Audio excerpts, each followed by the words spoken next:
Good morning, everyone. Welcome aboard. Simon here from the Wells of Wall Street. 3 topics here today for chart analysis on an update from a few days ago.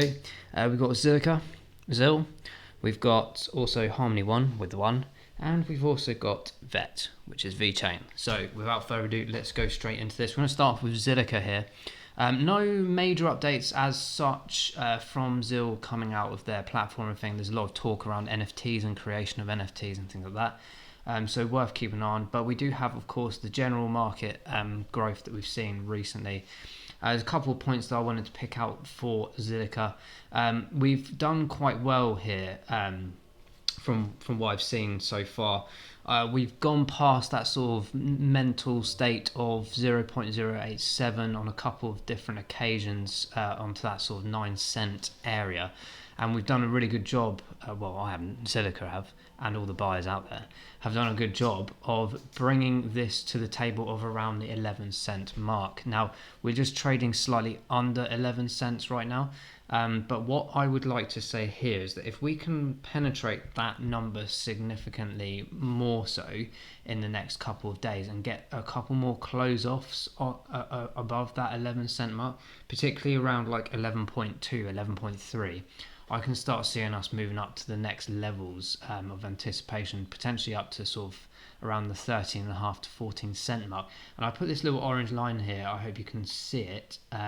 This is like an indication really of something I pulled back from a period of time on a various. When I like to look at charts, I don't always look at the immediate time frames.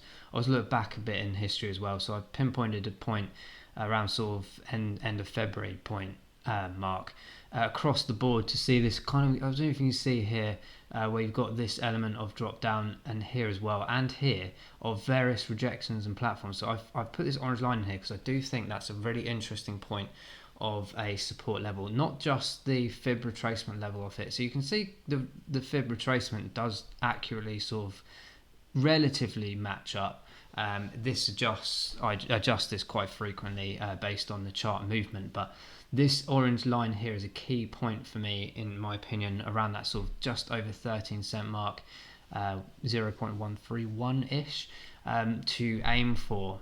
So it's really important that we look at that. And up here as well, I do think there'll be a bit of a sell-off here. And if we look at the Bitcoin sort of market growth pattern, what tends to happen is psychologically we'll get to that 50, we might get just under 52,000, and then we start seeing the whole market react to that as well, so both in growth and sell-off. So I do anticipate over the next maybe 1 or 2 weeks we might start getting towards that 15 cent level, so the RSI is looking relatively positive in the midpoint, so we do have room for growth. Even a few days ago we only hit the sort of 70 mark, so there's plenty of opportunity. We've had a little correction of sell-off on profits, and I do anticipate us to struggle back upwards on Zilliqa as well. The MACD is showing some interesting signs here. This is why I said it's a really critical point here at this 11 cent mark, because we're very much on the balanced area here on the MACD, so it could arguably go either way. We may come back, as I've mentioned earlier, to test that 0.087 potentially, but I don't think we'll come back that low. I do think we'll hopefully get some stability up in this area, get that new support line in, and we can start moving forward. So we'll keep an eye on that over the next few days.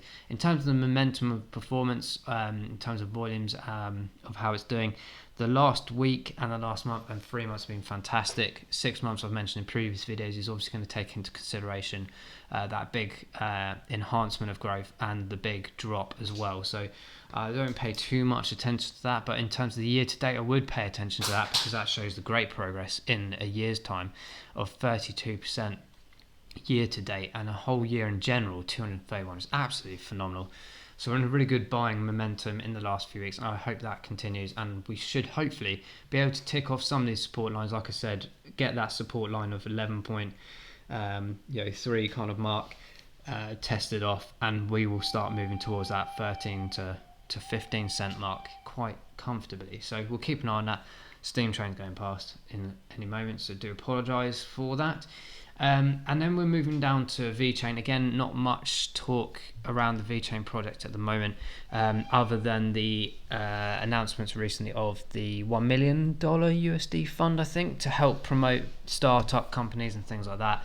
So we're looking forward to see how that progresses, and I think that's going to help some interaction and engagement with upcoming projects, and as VeChain develops across the next few months. So it's really exciting stuff on that side. But in terms of the chart, that's not really reflective kind of really on that news, but there's some key points I'll just mention here. We've done really well, similarly to ZIL actually, in terms of keeping it above that 10 cent line. We had a rejection here at 14, so I do anticipate that we're going to struggle around this sort of 13 cent mark as we have a little battle, and that's proven here on the MACD. So you can see we had a nice sort of flow of narrow, but as we got closer here, it's gone a bit narrower. And this would indicate to me that we're going to have a bit of a squeeze, and it's going to be a bit of a battle of who's going to win that. I'm hoping the gap increases and we do start testing again that 14 cent mark and upwards as well to the next levels of potentially 16 to 17 cents. So let's keep an eye on that. We've sort of did analysis a few days ago, and it's kind of matching up with what we thought would happen. A bit of a tail off before we start rising up again. But it's all dependent on the market in general, and also, as I mentioned, with Bitcoin's movement as well. So I will do an update maybe mid next week, or certainly when I see a bit of potential crossover or some substantial movements, we'll get into that as well. Volume wise, looking pretty steady and healthy. That's what we like to see in these kind of projects that are doing well. And on RSI, we've got plenty of room to move, but equally, because it's in that middle kind of gap, it could potentially go either way. So it's a bit of a battle in the last two assets that we've covered. So it's really interesting. I quite like tying these three together, similarly to other ones, because they do kind of follow similar patterns, and they're completely different projects, of course, but I find it quite interesting how that momentum works. And again, similarly, the year to date and year in general has been absolutely phenomenal for VeChain. I'm really excited about this project. For those that don't know, of course, you can stake these in most of the exchanges, and as well as on the VeChain wallets as well. And importantly, also to try and obtain your VThor tokens as well for free, which is incredible. So one day they'll be worth quite a bit, because they use those as gas fees to balance out the supply and demand, and ensure that there's a steady pace of tokens available, which you'll find out if you watch the VeChain video that we did a week or so ago. And similar for ZIL, actually, before I move on to HarmonyOne, Zilliqa do have the ZIL governance token as well, which if you put it onto wallets like ZIL, which we can cover, of course, in a video next week, to how to do that and what the ZIL token is all about. And Zilliqa in general, actually, I don't think we've done an intro video to them, so we'll definitely do that. But your ZIL is definitely worth getting, of course, for free as well in terms of staking. So really cool elements to consider when you're getting into these projects. There's also other opportunities for earn and reward through staking. Let the money do the work for you, as they say. So VeChain, as I mentioned, quite strong and positive in the sense if we can keep this line steady, we can start anticipating moving towards perhaps that sort of 0.138 to maybe even towards the 15 cents. We'll probably get that, and then we'll have a drop off with profit taking and an adjustment of support and resistance level as well. So we'll do an update on that next week for sure, absolutely. And then finally, HarmonyOne. HarmonyOne finally is moving up, hooray! So it's obviously not quite near the previous highs that we had earlier in the year, in excess of 20 cents, but we are on our way finally.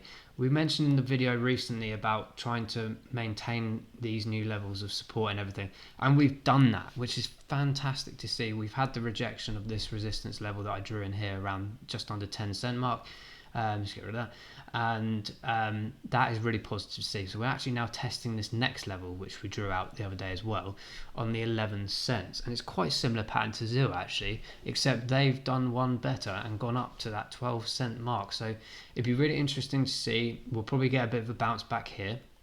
And hopefully the market obtains this momentum. Really positive information here on the MACD is that this gap is increasing. So it's showing a really good, strong buy momentum. And we hope to anticipate, of course, there'll be a bit of correction with some profit taking, as you've seen across the platform here, especially here, a bit here, but not enough to go, oh, actually, we're not ready to sell yet. We're not ready to sell. So the next level up on the fib retracement is very much about 13.5 cents. So that's really good movement from HarmonyOne here. and the progress, because it has been quite static for a while. It's been quite a quiet one, and this is one of those ones where you sit there in a month's time and you go, oh, I wish I got more at this price. Trust me, I've done it twice already this year. So I'm okay with HarmonyOne now personally. Good staking options for them as well, both on exchanges and through the One wallet, which I do recommend having a look into. And again, I'll do a video on that as well, in case those that don't know how to do it, or want some more information on how it works. But you do get very, very good rewards and return on HarmonyOne at the moment, irrespective of how big or small your bag is. So let the money do the work for you, and a year or 5 years time, all those staking rewards that you've got will be absolutely fantastic to be added to your bag for free, essentially, in terms of not having to put your own money in. So back to the chart. Before I waffle on too much more, RSI is looking quite heavy on the third quarter in terms of 0 to 100. I would anticipate there's still room for some more movement upwards, of course, but I do anticipate, as I mentioned, a potential retest of this mark of 11.3 just to confirm it before we then bounce off and start moving back up. So you might start seeing perhaps some kind of, if I can maybe draw this, you might see like perhaps a steady mark back to there before we start. Obviously it might not go in a straight line, it might do, but you usually have a bit of, but I just wanted to sort of give that feeling and thought momentum in there as well, because we do kind of need to test that. We haven't tested that many times. We did it here around this area as well, so I do think we'll expect that before we start launching back upwards again. And this might anticipate a move where Bitcoin moves down as well. So I'm going to wrap that up there, because next door have started to mow their lawn, and it's quite warm today, so I don't want to close the door. I hope you found this informative, guys. Please do leave comments below on what you think of each of these three projects, if you're invested in either three, and what you want us to cover in the next videos as well. And particularly when we do the staking videos of each of these, let us know any intricate detail that you want us to cover, and we will make that happen for you guys. That's what this channel is about: growing the community, engaging with you guys, and delivering what you guys want. That is it, guys. Thanks for watching. Please do like and subscribe. It really helps the channel out, especially liking press that big thumb button on this video. It really helps us out, and we will see you in the next video. Thanks for watching. Bye bye.